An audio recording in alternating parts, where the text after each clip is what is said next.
राजस्थान कर्मचारी चयन बोर्ड के द्वारा 13 फरवरी 2024 को आपके एक भर्ती निकली है एलडीसी की। हालांकि एक वीडियो में हमने इसकी बात कर ली थी, लेकिन फिर से हम एक इस वीडियो में प्रॉपर वीडियो के माध्यम से दिव्यांग, ठीक है, पीएच जो आपने फिजिकली हैंडीकैप्ड भाई बहन होते हैं दिव्यांग, उनको और एलडीसी को साथ में लेकर इस विषय में हम बात इस वीडियो में करेंगे। कहने का मतलब दिव्यांगों और एलडीसी भर्ती का सारा प्रावधान हम इस वीडियो में देखेंगे, ठीक है ना।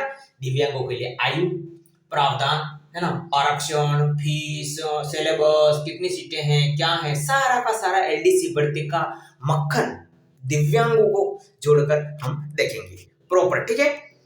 इसी तरह की लेटेस्ट जो है वैकेंसी कुछ जो है दिव्यांगों से रिलेटेड पाने के लिए आप सब्सक्राइब कर सकते हैं, ना कोई बात नहीं। चलिए आप शुरू करते हैं। एक एक बात बारीकी से करूंगा, ऊपर से करूंगा। कहने का मतलब जिनको समझ में नहीं आए उनको भी समझ में आ सके, यानी जो बिल्कुल पहली बार इस भर्ती के बारे में कुछ जानकारी नहीं है वो भी समझ पाएंगे, ठीक है। देखिए आपके वैकेंसी है लिपिक ग्रेड सेकंड कनिष्ठ सहायक संयुक्त बल सीधी भर्ती। अब ये क्या है, अटपटा नाम है, इसको अंग्रेजी में कहते हैं एलडीसी की भर्ती। अब ये एलडीसी क्या होता है भाई साहब?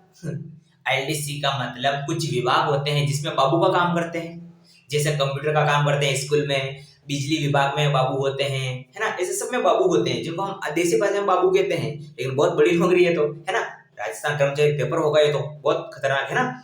तो ये एलडीसी की वैकेंसी है, ठीक है साहब। ये आपके 3 विभाग है, ठीक है। उसमें ये आपकी सीटें हैं नॉन टीएसपी की, ये आपकी टीएसपी की, ये सारी सीटें हैं इनकी, है ना। और ये टोटल सीटें हैं और इसका 4% दिव्यांगों के लिए रहेगी। ओके साहब, ठीक है। शासन सचिव वाले विभाग है, इसमें एक बाबू की जरूरत है, मतलब एक बाबू की क्या 584 बाबू चाहिए। राजस्थान लोक सेवा आयोग में 61 चाहिए और राजस्थान के अधीनस्थ विभाग में 3552 चाहिए। टोटल मिलाकर अगर हम ऑल ओवर बात करें तो 4197।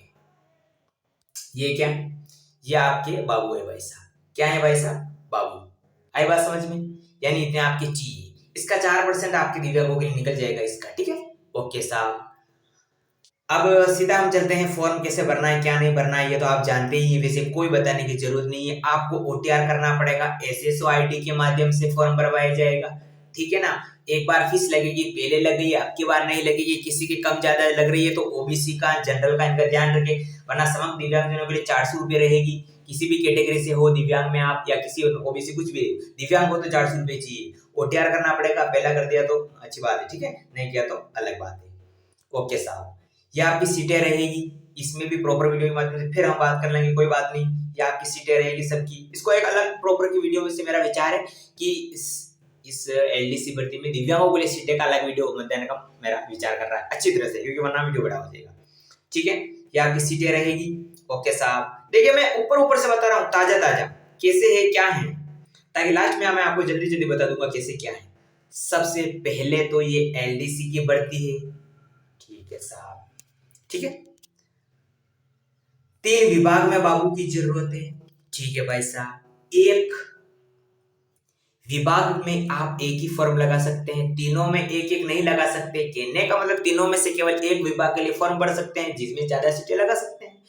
टोटल सीटें हैं 4197 टोटल, ठीक है ना। इसका 4% दिव्यांगों के लिए रहेगा, प्रत्येक 1% प्रत्येक एक कैटेगरी का रहेगा, ठीक है ना। अब कोई एचआई में आता है, बीएलएलवी में आता है, मैं किस में आता हूँ, ये किस में आता है, मैं तो एमडी में हूँ, अरे मैं तो सेरेब्रल पाल्सी में हूँ, मैं किस में आऊंगा, मैं मस्कुलर डायस्ट्रोफी में हूँ, मैं किस में आऊंगा, ऐसा पूछने वाले यहाँ पे देख लो, ठीक है। ओके साहब, ओके।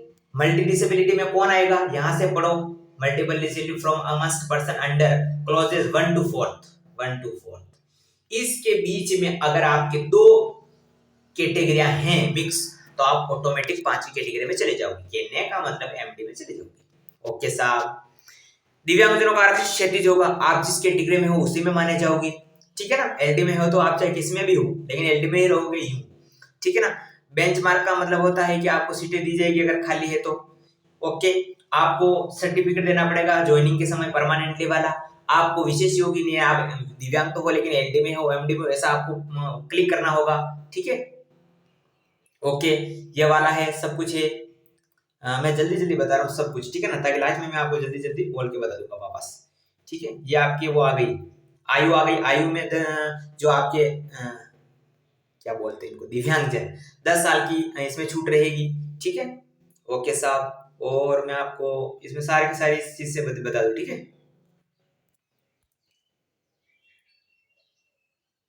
देखो, सामाजिक न्याय एवं अधिकारिता विभाग की अधिसूचना के अनुसार राजस्थान दिव्यांगजन अधिकार नियम होने के सीधे बढ़ के पदों पर बेरोजगार निश्चित को ऊपरी आयु में 5 वर्ष की छूट दी होगी, यह छूट उनके वर्ग के अनुरूप ऊपरी आयु में दी छूट अतिरिक्त होगी।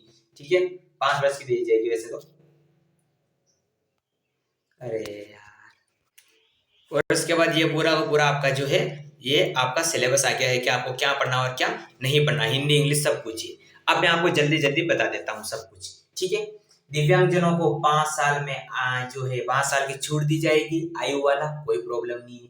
जितने भी सीटें हैं उसकी 1%, BLLV को 1%, HI को जो सुन नहीं सकते 1%, MD को और 1% LD को दी जाएगी। जितनी भी सीटें उसकी 1% निकाल लो आप अपनी विभाग के अनुसार, टोटल की 4% निकलेगी, वही निकलेगी, एक ही बात है। ओके साहब, आरक्षण मेरिट कैटेगरी के अनुसार बनेगी। आप एलडी में हो तो एलडी की अलग मेरिट बनेगी, एचआई की BLLV की अलग बनेगी, ठीक है, MD की अलग बनेगी। इसलिए चारों कैटेगरी को 4% आरक्षण है, तो प्रत्येक को एक है और प्रत्येक की अलग अलग मेरिट बनेगी। मेरिट के आधार पर सिलेक्शन होगा। योग्यता की बात करें तो सब दिव्यांग हो या नहीं हो, सबके लिए एक योग्यता है। क्या है?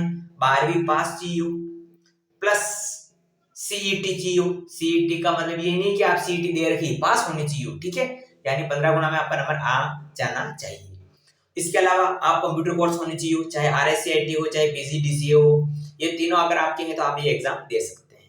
ठीक है, 12वीं CET प्लस RSCIT एग्जाम होगा, रिटर्न एग्जाम होगा, सिलेबस ये है, सब कुछ ये है। मेरिट के आधार पर सिलेक्शन होगा, 3 विभाग में है, जितने भी एक एक विभाग में जितनी भी सीटें हैं 1% एक कैटेगरी रहेगा, यानी ABL LV को ऐसे रहेगा। ठीक है, तो फिलहाल तो हमने इस वीडियो में ये बात कर ली, और इस वीडियो वैसे इसके संदर्भ में सब कुछ एक ही वीडियो में नहीं बता सकता, इसलिए आने वाले वीडियो में अब हम इसकी भर्तियों सीटों की बात करेंगे, दिव्यांग सीटें कितनी है। ठीक है, ओके साहब।